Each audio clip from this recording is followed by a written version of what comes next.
My journey as Laura Secord, a tale of courage in the War of 1812. I am Laura Secord, and I've lived through times of hardship and bravery that shaped my life and left a mark on Canada's history.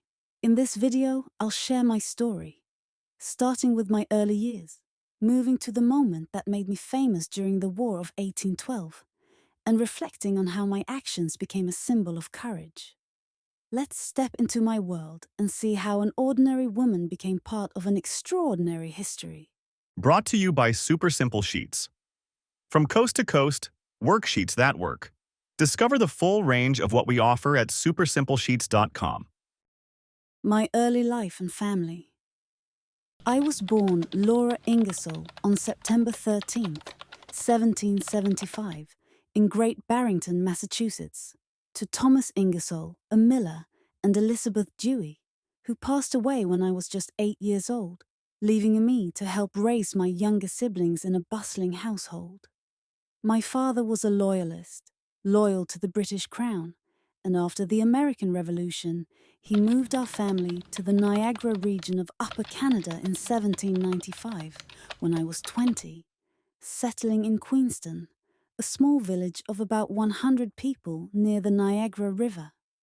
There, I married James Secord, a merchant and fellow loyalist, in 1797, and we built a life together, eventually having 7 children: Mary, Charlotte, Harriet, Charles, Apollonia, Laura, and Hannah, while running a small store in Queenston that sold goods like cloth and tools to local farmers. James joined the 1st Lincoln Militia, and we lived a quiet life until the War of 1812 broke out, a conflict between Britain and the United States that turned our peaceful community into a battleground, with American forces often crossing the Niagara River to attack. The moment that made me famous. In June 1813, during the War of 1812, American troops occupied our home in Queenston, forcing me to cook for them while they planned an attack on British forces stationed at Beaver Dams about 20 miles away, a plan I overheard on June 21st, when one officer bragged about surprising the British under Lieutenant James Fitzgibbon. My husband James had been wounded at the Battle of Queenston Heights the previous October, where he fought alongside General Isaac Brock, who died in the battle, leaving James unable to warn the British himself. So I decided I had to act, knowing the safety of our community depended on it. On June 22nd, I set out at dawn, walking nearly 20 miles through muddy trails, dense forests, and swamps, avoiding American patrols by hiding behind trees, and even crossing a creek with water up to my waist, all while wearing a simple cotton dress and leather shoes that were soaked by the end. I encountered a group of Mohawk warriors near the end of my journey who escorted me to Fitzgibbon's camp at Beaver Dams, where I delivered my warning, exhausted but determined, telling him the Americans were planning a surprise attack with about 500 soldiers and 2 cannons, a force that could have overwhelmed the British outpost of fewer than 50 men. My legacy as a symbol of courage.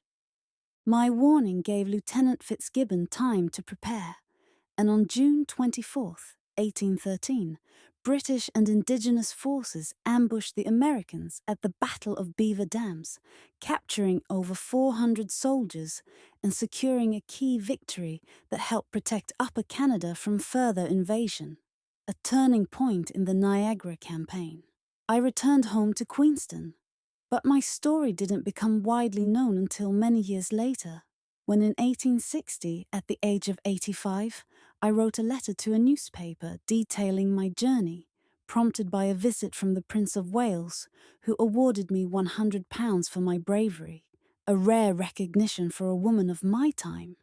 After the war, James and I struggled financially, living in a small house in Chippewa, and he passed away in 1841. Leaving me to raise our children alone, often relying on small jobs like sewing to make ends meet.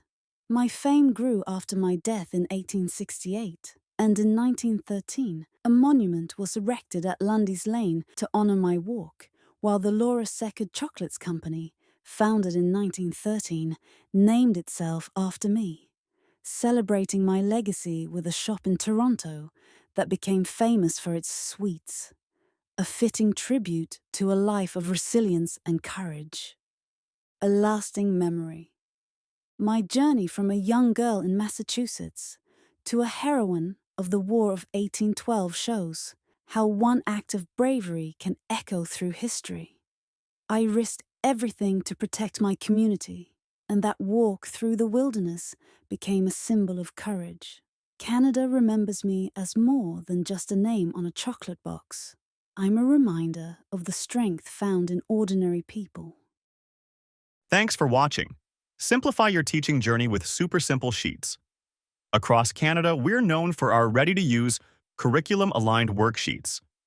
Dive into our educational solutions at supersimplesheets.com. Super Simple Sheets. From coast to coast, worksheets that work.